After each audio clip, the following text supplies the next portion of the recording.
Chapter 4. A potentially homicidal birdman.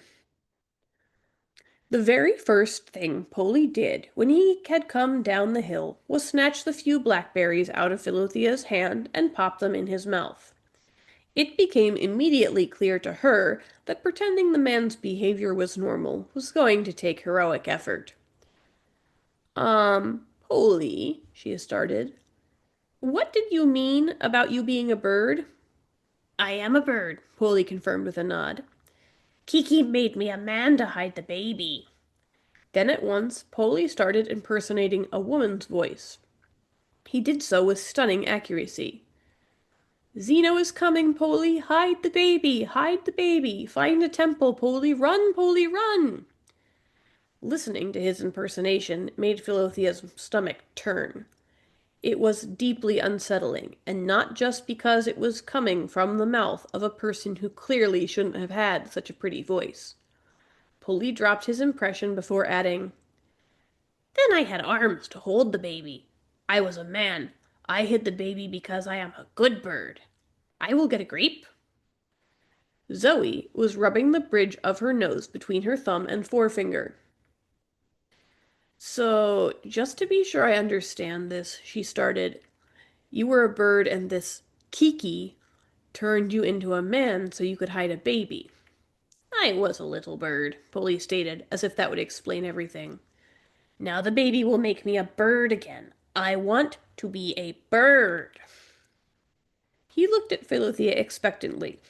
She pointed to herself with a nervous smile. Polly's only response was a blink. Polly, was I that baby? Philothea continued. I mean, the baby you hid? You will make me a bird, Polly replied matter-of-factly. Your mommy made me a man. You will make me a bird again. How? Philothea pressed. Poof, Polly answered. I don't understand, Philothea exclaimed. Listen, Polly, Zoe helped. We are really in a lot of trouble at the moment, and Keeper Ruth said you could help us. So, if you can tell us how to find Philothea's mother... I will get a grape, Polly finished hopefully. Absolutely, Philothea chimed in. You help us, and we will give you lots of grapes. Polly seemed pleased with this. He puffed himself up and started singing, Polly's plumes are beautiful, a long and regal cape. Polly saved the princess, and for this he'll get a grape. Polly is... No, stop, Zoe interrupted. No singing. You've got to stay focused, Polly. The man instantly turned his beady black eyes to Zoe. Tell us how to find this Kiki, Zoe ordered. I will take you, but you must make me a bird, he answered, looking back at Philothea. I can't make you a bird, Polly, Philothea answered. She hoped he would be flexible with his terms. She had no idea if this all this about him being a bird was true, or if Polly was a mentally unstable human being. If that was the case, was anything he said true? If it wasn't, why had Keeper Ruth sent them here? She wondered if the little man was, in fact, the real Polly, or some forest spirit claiming to be. How would she ever know?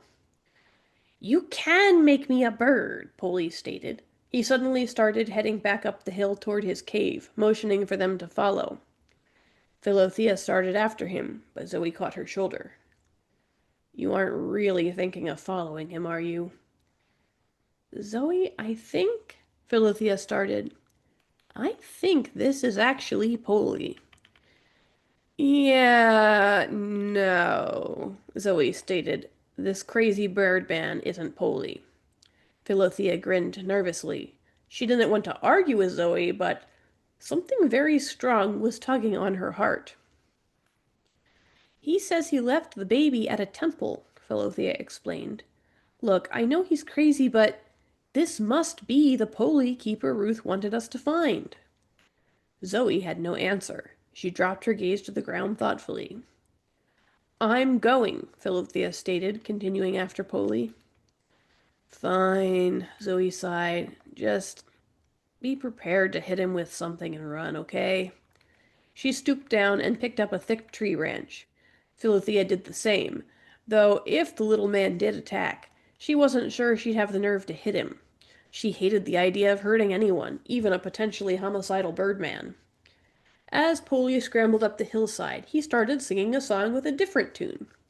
Philothea only caught a tiny snippet of the lyrics.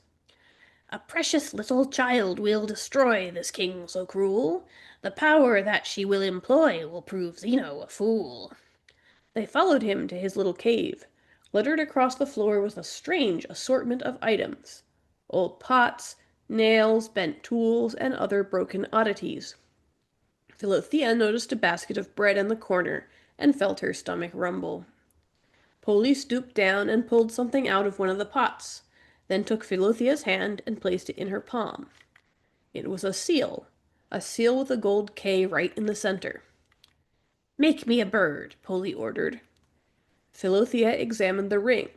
Zoe was also regarding with slightly narrowed eyes. Philothea had no doubt that Zoe was thinking the same thing she was, about the Emperor Zeno's seal, the one that he had tried on her schoolmates.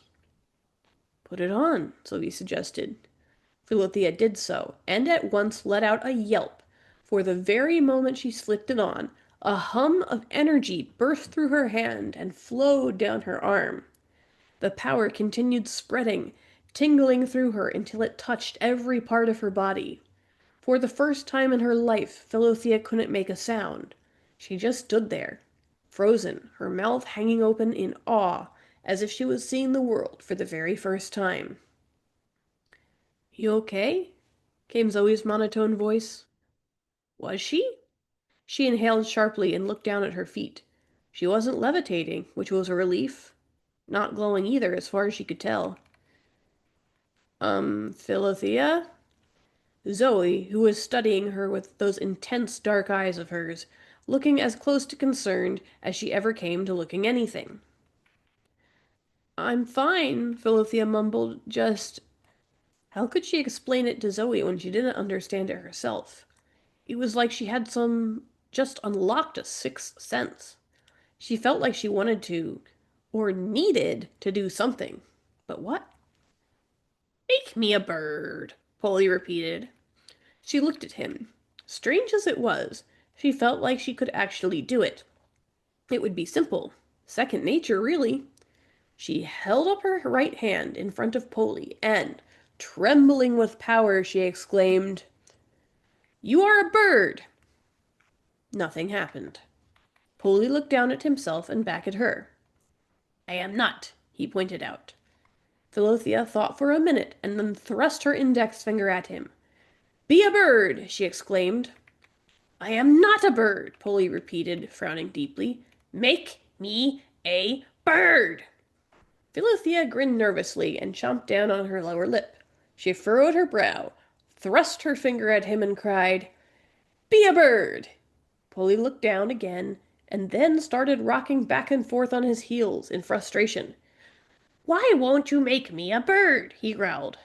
I can't, I just... Philothea sputtered. She could. She definitely could. She could feel it all over. It should have been as simple as taking a step.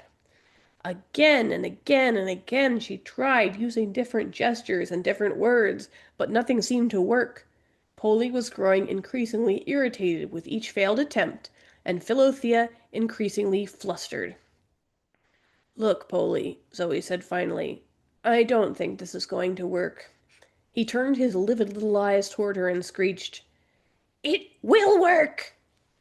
Philothea's stomach rumbled. Her arms ached and her knees wobbled as her body struggled to process her newfound power.